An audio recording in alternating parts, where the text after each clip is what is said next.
إن الحمد لله نحمده ونستعينه ونستغفره ونعوذ بالله من شرور أنفسنا ومن سيئات أعمالنا. من يهده الله فلا مضل له ومن يضلل فلا هادي له. وأشهد أن لا إله إلا الله وحده لا شريك له وأشهد أن محمدًا عبده ورسوله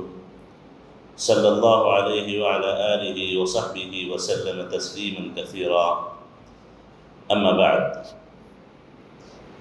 معزز حاضرین، آج جمعہ کا دن ہے۔ جمعہ کا دن دین اسلام میں، شریعت اسلامیہ میں اپنا خاص مقام رکھتا ہے۔ جمعہ کا دن ہم تمام لوگوں کے لیے اللہ تعالیٰ کی طرف سے ایک بہت بڑا انعام ہے۔ صحیح بخاری وغیرہ کی احادیث میں آتا ہے کہ اللہ تعالیٰ نے اہل کتاب کو جمعہ کا دن عطا کیا، تو اہل کتاب نے بجائے اس کے کہ جمعہ کو وہ بابرکت دن مانتے، ان لوگوں نے ہفتے کے دن کو اختیار کر لیا، اور اہل کتاب میں سے نصارہ نے جمعہ کے دن کے بجائے اتوار کو اپنے لیے مخصوص دن مقرر کر لیا۔ لیکن اللہ تعالیٰ نے ہمیں امت مسلمہ کو اس بات کی توفیق دی کہ ہم جمعہ کے دن کو قبول کر لیں۔ تو الحمدللہ اللہ تعالیٰ کی یہ خاص نعمت ہم لوگوں پر ہے کہ ہم نے جمعہ کو جمعہ تسلیم کر لیا۔ جمعہ کے اندر بڑی خصوصیتیں رکھتا ہے۔ جمعہ کے بڑے مختلف احکام ہیں جس کا ایک مسلمان کو خاص طور پر جمعہ کے دن اہتمام کرنا چاہیے۔ معزز حاضرین، جمعہ ان دنوں میں سے ہے کہ جس دن نبی کریم علیہ السلام پر بکثرت درود پڑھا جانا چاہیے۔ ویسے تو نبی کریم علیہ السلام پر درود کثرت سے پڑھنا چاہیے، اس کی بڑی فضیلتیں ہیں، اس کی بڑی برکتیں ہیں، اور جمعہ کے دن کی درود کی تعلق سے نبی کریم علیہ السلام نے خاص طور پر فرمایا کہ جمعہ کے دن کثرت سے مجھ پر درود بھیجا کرو، جمعہ کی رات مجھ پر کثرت سے درود بھیجا کرو، کیونکہ تمہاری دعائیں مجھ پر فرشتوں کی طرف سے لا کر کے پیش کی جاتی ہیں، تمہارا درود مجھے لا کر کے پیش کیا جاتا ہے۔ اور اسی طریقے سے جمعہ کا دن وہ دن ہے کہ جس میں اللہ تعالیٰ نے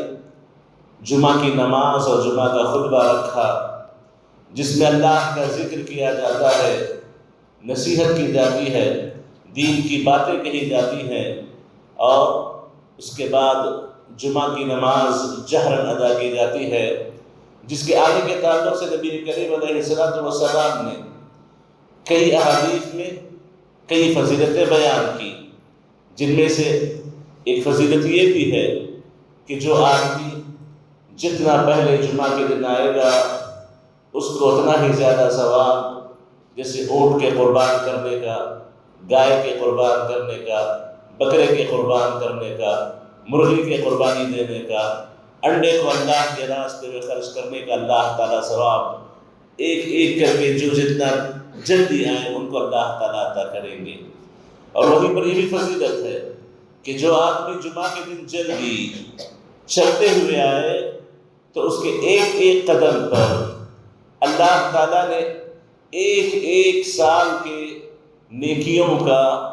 کہ اگر کوئی بندہ ایک سال مکمل راتوں میں قیام کرتا رہے، ایک سال مکمل دن میں روزہ رکھتا رہے،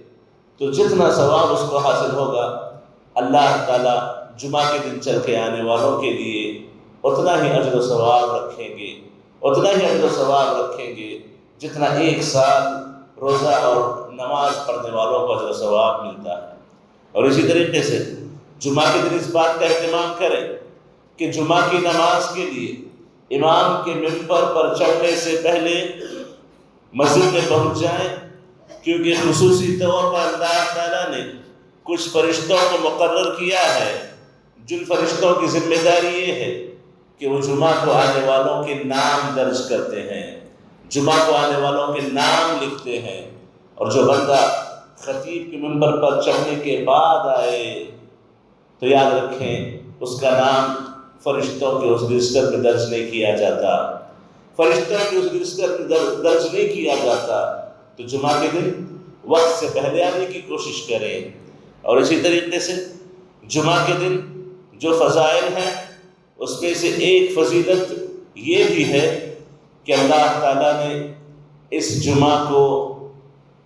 ایسا خاص بنایا ہے، یہ جمعہ میں ایک گھڑی ایسی خاص رکھی ہے کہ جس میں اللہ تعالیٰ بندوں کی دعاؤں کو قبول کرتے ہیں، بندوں کی دعاؤں کو رد نہیں کرتے۔ ایک وقت جمعہ کے دن ایسا ہے کہ جس وقت بندے کی مانگی ہوئی دعا رد نہیں کی جاتی۔ یہ کون سا وقت ہے؟ اس کے تعلق سے احادیث میں کچھ مختلف اقوال ملتے ہیں، لیکن سب سے زیادہ صحیح قول، سب سے زیادہ بہتر قول یہی ہے کہ یہ عصر کے بعد سے لے کر کے مغرب کے درمیان کا وقت ہے، عصر کے بعد سے لے کر کے مغرب کے درمیان کا وقت ہے کہ اس وقت دعا کرنی چاہیے، کیونکہ اس وقت کی دعائیں اللہ تعالیٰ رد نہیں کرتے۔ اور آج چونکہ جمعہ کا دن بھی ہے اور ماہ رمضان بھی ہے، اور ماہ رمضان کی خصوصیات یا روزے کی خصوصیات میں خصوصیت یہ ہے کہ اللہ تعالیٰ کچھ لوگوں کی دعاؤں کو رد نہیں کرتے۔ ان میں سے روزے دار کی دعا کہ بندہ افطار کے وقت اگر اللہ تعالیٰ سے کچھ مانگ لے، افطار کے وقت اللہ تعالیٰ سے کچھ مانگ لے تو اللہ تعالیٰ اس کی دعا کو رد نہیں کرتے ہیں۔ تو آج اگر جمعہ کے دن اس دعا کا اہتمام کیا جائے تو دو فضیلتیں جمع ہوں گی۔ ایک تو یہ ہے کہ آج جمعہ کا دن ہے، جمعہ کی وہ مبارک ساعت ہوگی جس میں اللہ تعالیٰ دعائیں قبول کریں گے، اور دوسرا یہ بھی ہے کہ وہ روزے کی حالت میں رہے گا تو افطار کے قریب کی دعائیں اللہ تعالیٰ اس کی ضرور قبول کرتے ہیں۔ اور اسی طریقے سے جمعہ کے دن جمعہ چھوڑ کر کے پیچھے رہ جانا، اس کی بڑی سختی سے ممانعت آئی ہے۔ جمعہ کو ترک نہیں کرنا چاہیے۔ جمعہ اگر کوئی بندہ ایک جمعہ چھوڑ دے تو اللہ تعالیٰ اس کے دل پر مہر لگا دیتے ہیں، اس کے دل پر کالا دھبا لگا دیتے ہیں۔ ایک اور جمعہ چھوڑ دے اس داغ کو اور بڑا کر دیتے ہیں۔ تیسری جمعہ چھوڑ دے تو اللہ کے نبی علیہ السلام فرماتے ہیں کہ اس کا پورا دن مکمل کالا کر دیا جاتا ہے، غافلین میں لکھ دیا جاتا ہے۔ تو جمعہ کا خصوصی طور پر اہتمام کرنا چاہیے۔ اور معزز حاضرین، اسی جمعہ کے دن سورہ کہف کی تلاوت کی جاتی ہے۔ سورہ کہف کی تلاوت کرنا مسنون ہے۔ جو بندہ جمعہ کے دن سورہ کہف کی تلاوت کر لے تو اللہ تعالیٰ اس جمعہ سے لے کر کے آگے آنے والی جمعہ تک آپ کی زندگی میں ایک روشنی پیدا کرا دیتے ہیں، ایک نور پیدا کرا دیتے ہیں، جو نور انشاءاللہ تعالیٰ آپ کے حق میں مفید ثابت ہوگا، جو نور انشاءاللہ تعالیٰ آپ کے حق میں ہدایت کا ذریعہ بنے گا، خیر کا ذریعہ بنے گا۔ تو معزز حاضرین، یہ کچھ خصوصیتیں ہیں، ویسے خصوصیتیں بہت سی ہیں،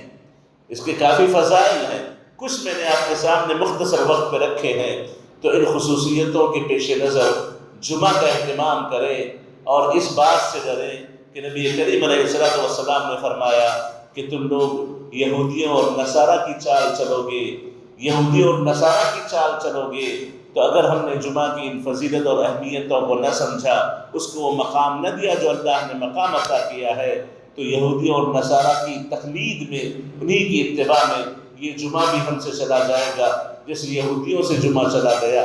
نصارہ سے جمعہ چلا گیا، دونوں جمعہ کی فضیلت سے محروم رہے۔ تو ہو سکتا ہے کہ اگر ہم اشخاص، میں اور آپ، اگر اس کی وہ اہمیت نہ سمجھیں، اس کو وہ مقام نہ دیں جو اللہ تعالیٰ نے عطا کیا ہے، تو ہم گویا یہود و نصارہ کی تقلید میں پڑے ہیں، جیسے وہ محروم رہے ہم محروم رہیں گے۔ تو اس محرومی سے بچنے کی کوشش کرنی چاہیے، جمعہ کا خاص اہتمام کرنا چاہیے۔ اللہ تعالیٰ سے دعا ہے کہ اللہ تعالیٰ ہمیں اس جمعہ کی فضیلت کو سمجھنے، اس کی اہمیت کو سمجھنے اور اس کو